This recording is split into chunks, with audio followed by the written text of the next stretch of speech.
Hello. In this short e-lecture, I would like to introduce all those students with little or no background in linguistics to the development of English through time. The development of English can be subdivided into 5 periods.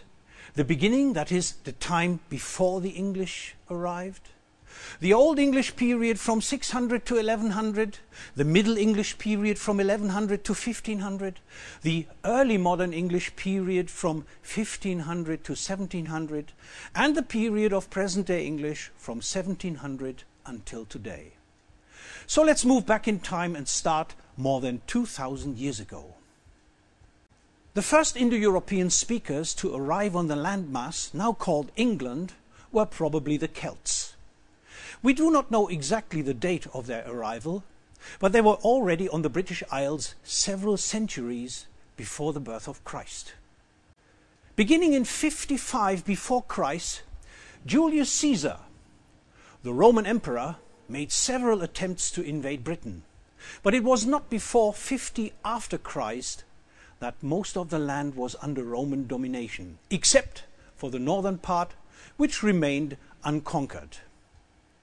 Hadrian's Wall represents the borderline.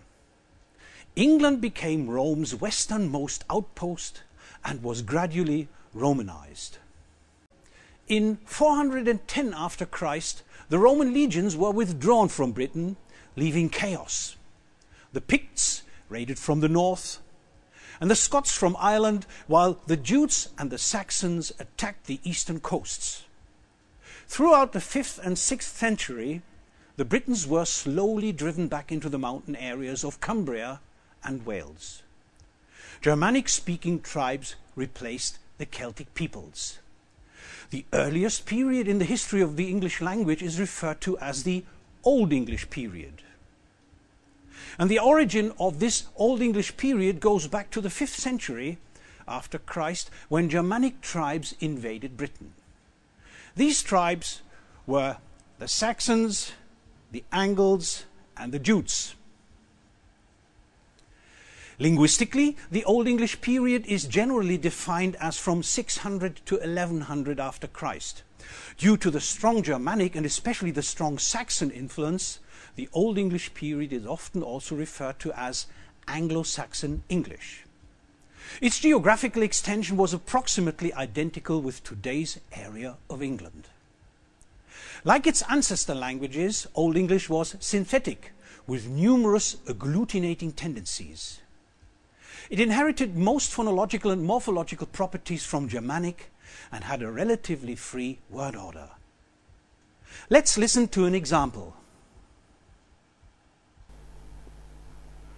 Se vloed uitgewaad, tha flottan stoden jerwe, vikinga fella, wie is jerne, heet tha helda, glea, heldan tha britje, wie en wie herne. Se was haten wolfstaan, kavne mit his kunne. Dat was kerlan sunu, the thone forman man, mit his franken offschert. Ver baldli kost on tha britje stop. Ver stodon mit wolfstane wien unforchte, alvere en makkus, modie tweeën. Tha nolden at tham forda flam je wirken, ak hi vast liedje with tha fund werden, tha wiele the hi wapna welden mosten. The beginning of the Middle English period coincides with the Battle of Hastings, the key event in the Norman conquest of England, when William, Duke of Normandy, after the battle known as William the Conqueror, defeated the English under King Harold II in October 1066. The Norman conquest brought massive changes to England's political and social structures, and it had an enormous impact on the English language. After the Norman conquest, England's social and political structures underwent dramatic changes, such as an almost complete replacement of the English aristocracy by a Norman aristocracy. English largely lost its status and became the language of the lower classes, especially among the nobility. In literature, law, and in official documentation, it essentially disappeared as a written language.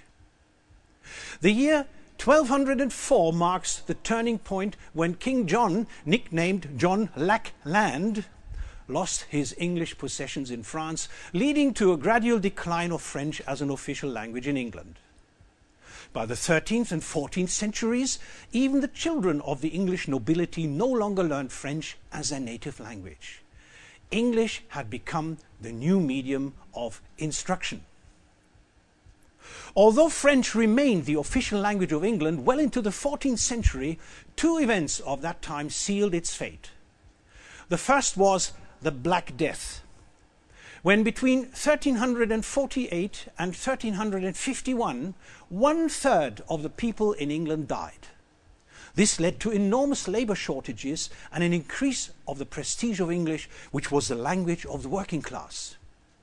Another event was the 100 Years' War from 1337 to 1453, which led to a loss of all continental holdings, without which the English no longer had important reasons for learning and using French.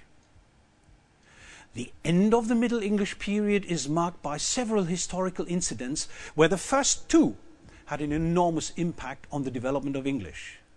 The introduction of the printing press to England in 1476 by William Caxton, which led to a standardization of the English language, and the beginning of colonization after 1500, after the discovery of America in 1492, which eventually led to a global spread of the English language. And then, of course, the inauguration of Henry VIII in 1509, who eventually cut the links to Rome and the Catholic Church. So by 1500, English had begun to obtain a new position, from a regional European language to a global system of communication. Due to Latin and French influences, a new language had evolved by the mid-14th century. Middle English was Germanic at the core, but had an extensive Roman vocabulary. Furthermore, in Middle English, the structural complexity of Old English had disappeared. The many linguistic developments which identify the Middle English period are most evident in the poetry and prose of the second half of the 14th century. Let's listen to an example from Middle English from the Canterbury Tales, written by Geoffrey Chaucer. One that April with his show resorter, the drucht of March hath parsed to the roter, and bathed every vein in switch liqueur, of which virtue engendered is the floor. Juan Zephyrus eke with his sweete breath in spirit hath in every holt and heath. The tendre croppes and the younger sonne hath in the ram his halve koers ronne, and smale foles maken melodieën dat slepen al de nicht with open ear.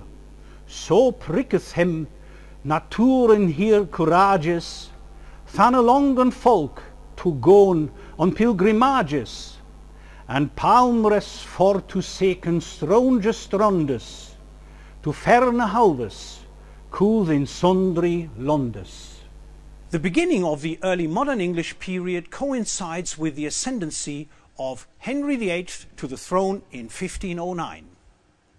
The end of the early modern English period is marked by the completion of the Great Vowel Shift and the beginning of the scientific age at around 1700. Most influential with regard to early modern English were the works of William Shakespeare. For this reason, early modern English is often alternatively referred to as Shakespearean English. By the end of the Middle English period, most of today's syntactic and morphological patterns had been established. Early modern English was fairly analytic. The word order had already become quite fixed to subject, verb, object due to a reduced inflectional system, and of the 5 Old English cases, only 2 had survived. The great change that classifies early modern English as a new period is mainly phonological in nature. Between 1450 and 1650, 5 of the 7 long vowels of Middle English were raised and 2 became diphthongized. This great vowel shift finally made English intelligible to the modern ear. The revival of classical scholarship during the Renaissance brought Latin and Greek loanwords into the language. Scientific writers were often in need of new words and thus borrowed in abundance from these languages. Not all of these borrowings, though, survived. Anyway, let us illustrate early modern English using an example from Shakespeare's set of sonnets. Here is sonnet number 18. Shall I compare thee to a summer's day? Thou art more lovely and more temperate. Rough winds do shake the darling buds of May, and summer's lays hath all too short a date. Sometime too hot the eye of heaven shines, and often is his gold complexion dimmed, and every fair from fair sometime declines, by chance or nature's changing course untrimmed. But thy eternal summer shall not fade, nor lose possession of that fair thou owest, nor shall death brag thou wanderest in his shade, when in eternal lines to time thou growest. So long as man can breathe or eyes can see, so long lives this, and this gives life to thee. By about 1700, the English language differed only slightly from present-day English. The most important development was external. It concerned the position of the English language among the languages of the world. From a regional language, it developed to the most widely used language of our time. The first significant step in the progress of English towards its status as a global language did not take place before the end of the 16th century. By the end of the reign of Elizabeth I in 1603, literature had boomed through the works of Spenser, Marlowe and Shakespeare, and Francis Drake and Walter Raleigh had laid the foundation for expanding the English influences in the New World. Today, the spread of English around the world is often defined in terms of 3 concentric circles. The inner circle refers to traditional historical and sociolinguistic origins of English, where it is used as a first or native language. The outer circle includes countries colonized by Britain and the United States, where English is spoken as a second language and where it plays an important historical and governmental role in multilingual settings. The countries in the expanding circle did not institutionalize English as an official language, but recognized the importance of English as a foreign language. Well, insofar as there has ever been such a thing as a world language, English is one today. During less than 300 years, English developed from a regional language to a global language. Today, English constitutes the most widely used individual language with more than 300 million native speakers and more than 1.5 billion official users. Thanks for your attention.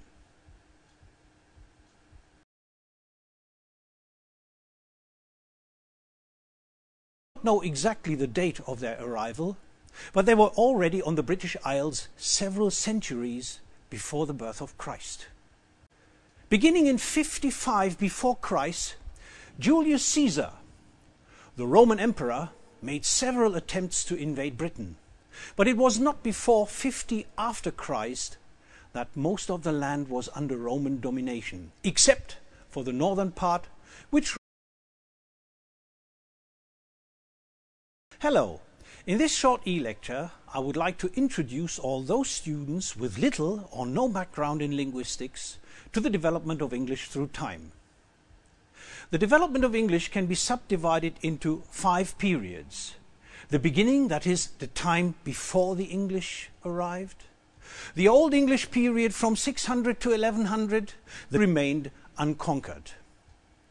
Hadrian's Wall represents the borderline. England became Rome's westernmost outpost and was gradually Romanized.